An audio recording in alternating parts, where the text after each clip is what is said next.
Hello students, मैं SN Mishra unique chemistry में पुनः एक बार फिर स्वागत करता हूं। आज हम सरफेस केमिस्ट्री का 12वां भाग शुरू करूंगा और आज मैं अपने लेक्चर की शुरुआत उर्डन मान से शुरू करूंगा। उर्डन मान क्या होता है कि किसी विद्युत अपघट्य मिलीमोल में वह कम से कम सांद्रण जो 1 लीटर साल अर्थात जो 1 लीटर कोलाइडी विलयन यानी जो 1 लीटर साल अर्थात कोलाइडी विलयन को अस्कंदित करने के लिए पर्याप्त होता है, उस विद्युत अपघट्य का उड़न मान या उसे उस विद्युत अपघट्य का उड़न मान कहते हैं।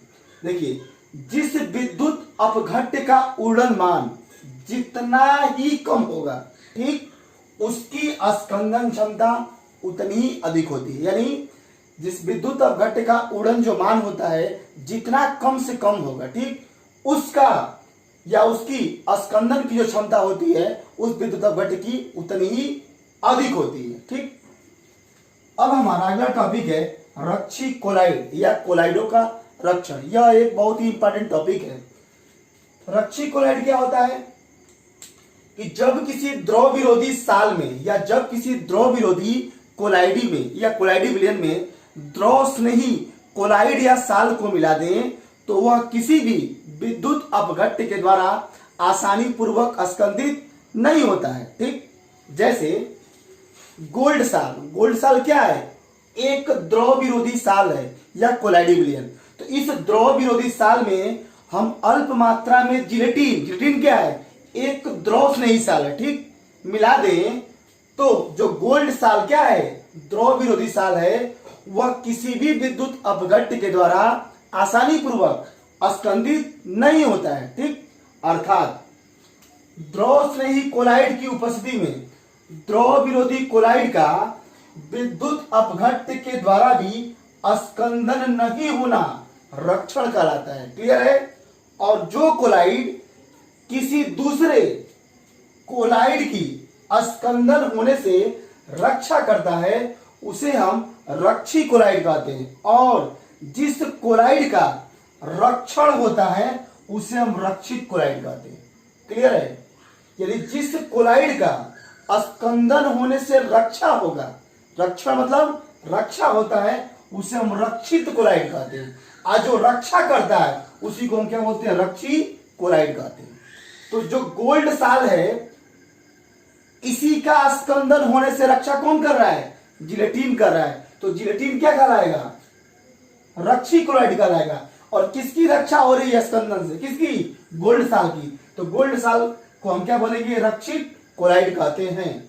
ठीक, अब हमारा अगला टॉपिक है स्वर्ण संख्या या द्रव स्नेही कोलाइडों का स्वर्णांक।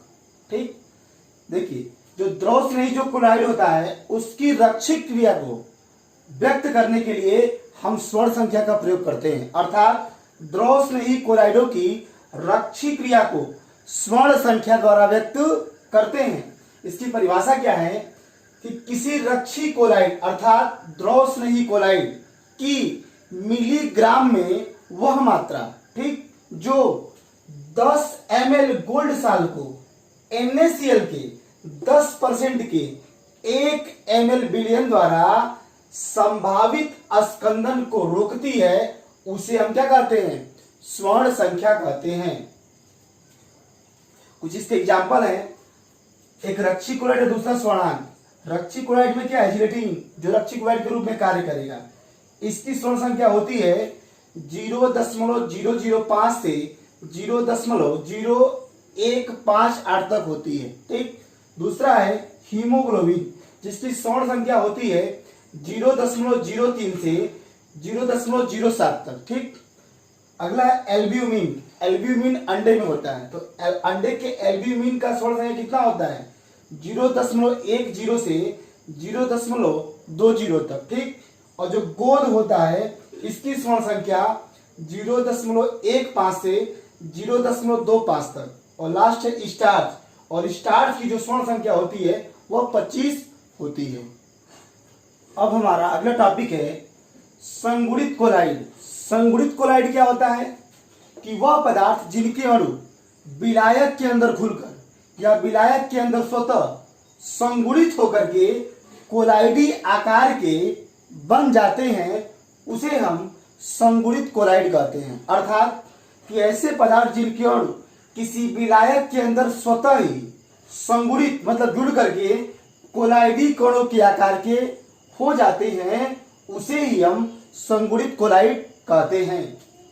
जैसे या कुछ पदार्थ जो तनु विलयन के अंदर विद्युत अपघट्य के समान व्यवहार करते हैं, यानी कुछ ऐसे पदार्थ होते हैं जब उन्हें तनु विलयन के अंदर डाला जाता है तो वे पदार्थ विद्युत अपघट्य की भांति व्यवहार करते हैं, परंतु उसी विलयन की, किस विलयन की, तनु विलयन की यदि हम सांद्रता को बढ़ाते हैं, ठीक, तो वह कोलाइडों के समान व्यवहार को व्यक्त करने लगता है।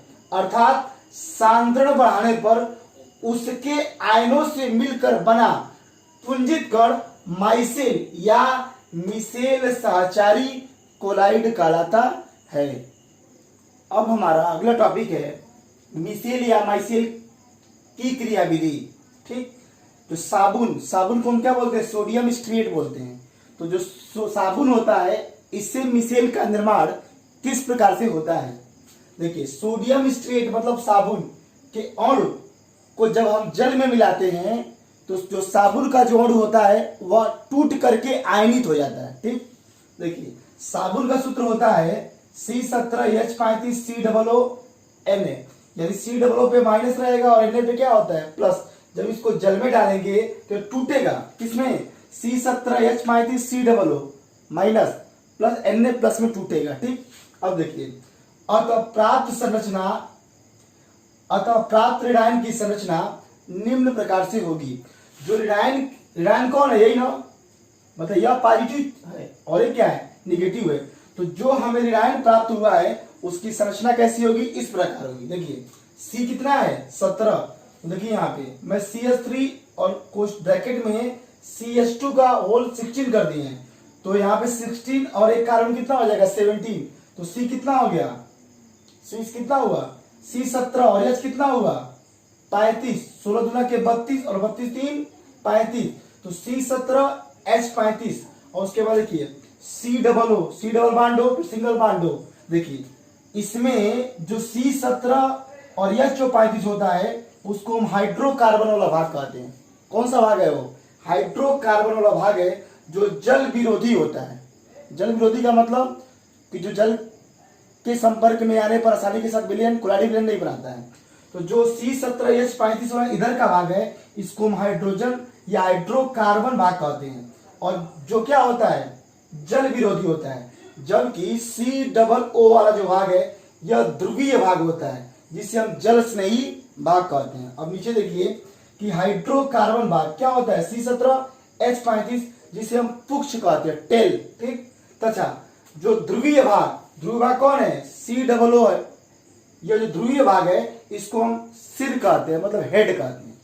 अब इसी का हम ओपन स्ट्रक्चर बनाते हैं, किसका, ऋणायन वाले भाग का।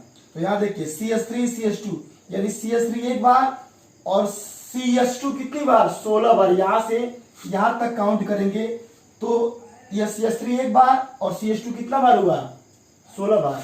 और यहाँ पे COONA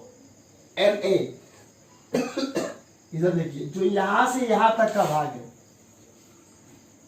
मतलब कहां से, CH3 से लेकर के CH2 का होल 16 तक यानी C17H35 तक यह हाइड्रोकार्बन वाला भाग है जो क्या होता है, जल विरोधी है, और इसे हम क्या कहेंगे, पूछ कहते हैं। जबकि COO यानी जो प्लस होता है वह ध्रुवीय भाग है जो जल स्नेही होता है, और इसे हम क्या बोलते हैं, इतने वाले भाग को, इसको हम सिर कहते हैं, मतलब हेड कहते हैं। अब आगे देखते हैं हम लोग कि इस प्रकार प्राप्त ऋणायनों का द्रव स्नेही भाग तथा द्रव विरोधी भाग आपस में मिलकर मिसेल का निर्माण करते हैं। यानी जो ऋणायन भाग है और जो द्रव विरोधी वाला भाग होता है वो परस्पर आपस में मिलकर क्या बनाते हैं, मिसेल का निर्माण करते हैं। अर्थात जो सोडियम स्टेट का जो एक मिसेल बनता है, सोडियम स्टेट मतलब साबुन के एक मिसेल में लगभग 70 आयन क्या होते हैं, उपस्थित होते हैं। आज की क्लास हम यहीं पे समाप्त करते हैं। इसे ध्यान से पढ़ेंगे और कॉपी पे इसका नोट्स बनाएंगे, और जो भी समस्या होगी हमें कमेंट्स बॉक्स में जरूर मैसेज करेंगे। धन्यवाद।